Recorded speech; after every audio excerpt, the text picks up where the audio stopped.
Carmel, industry. He was swift and fierce and saw the football field with the eyes of a bird of prey. If the opposing offense ran a pitch out, Evan Hansen would pull the runner to earth in the backfield. If the quarterback grew desperate and fell back to pass, well, God help him. Evan, quick, spinning, a dervish of a linebacker, would drill him. He was a gregarious teammate, as at ease comforting a nervous freshman as he was talking with coaches and parents, which explained why he was voted team captain on a nationally ranked NCAA Division III team. A 21-year-old senior at Wabash College, he had a ticket to France to see his girlfriend at Christmas break, his future pregnant with possibility. And just after senior day in September 2018, Evan Hansen walked into the woods and shot himself. Many months later, the scientists at Boston University who examined his brain after he died told his parents, Chuck and Mary Hansen, what the couple had suspected from the moment they lost their son. The folds of Evan's brain and top of his spinal column were speckled with the plaque tau. This young man had developed chronic traumatic encephalopathy, the degenerative and incurable disease linked to repeated hits to the head and found in the brains of so many deceased football players. The brain is a fine-tuned instrument, and it is difficult to draw definitive correlation between a degenerative disease and suicide, that loneliest of ends. Young men are at greater risk of suicide than young women.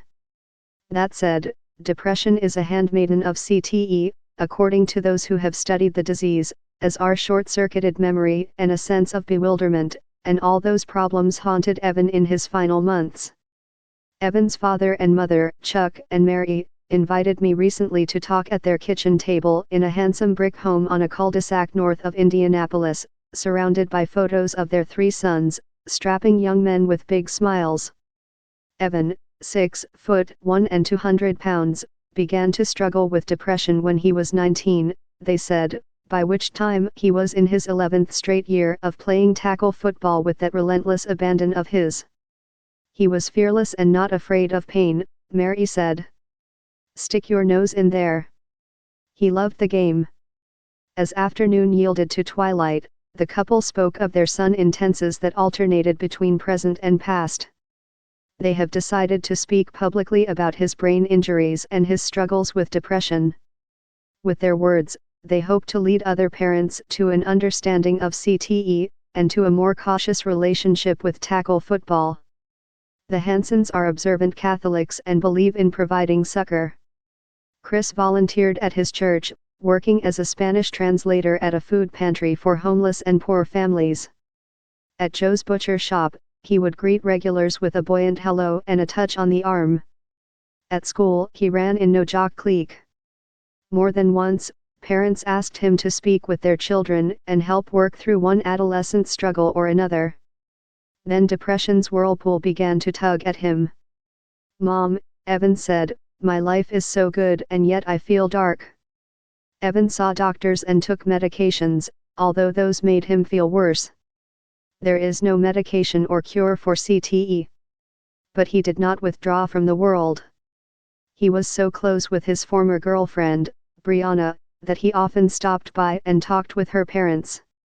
Her father, Stephen Shackelford, had been his high school defensive coach. Shackelford also stopped by the Hansen house to talk about evangelism. He recalled when he first heard of this hotshot high school freshman, and figured, okay, all right, let's see. He laughed. All of the rumors were true, Shackelford said.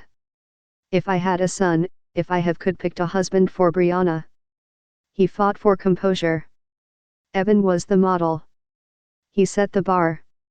In early September 2018, his parents said, Evan logged on to his laptop and looked up CTE and James Harrison, the Pittsburgh Steelers linebacker who had sustained more than a dozen concussions. Evan was having short-term memory problems, Mary said after finding those searches on her son's computer after he died. And he was tired.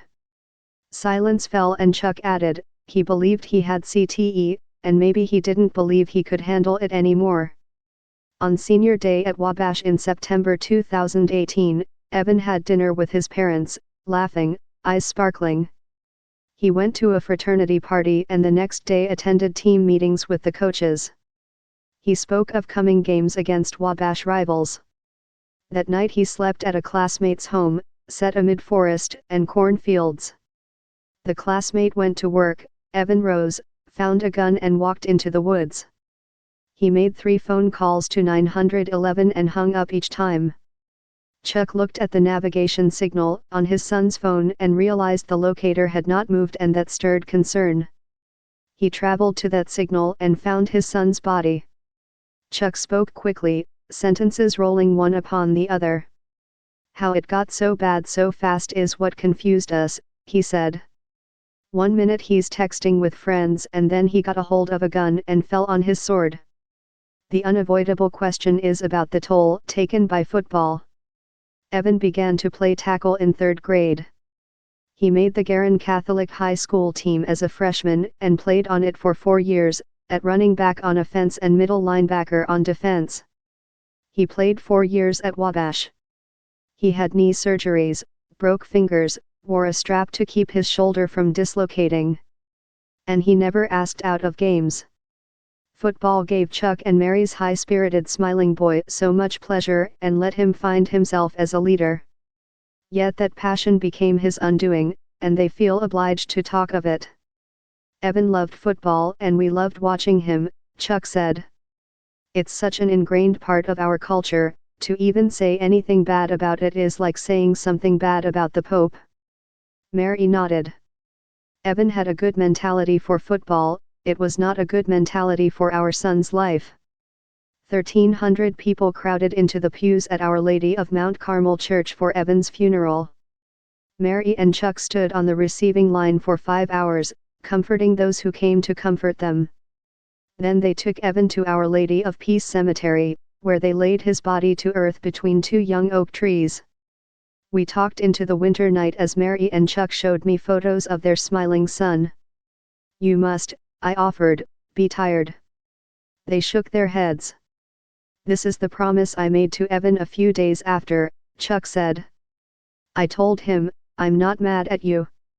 I know you were in a lot of pain and we're going to find out what the heck happened and hopefully we'll save some other young men."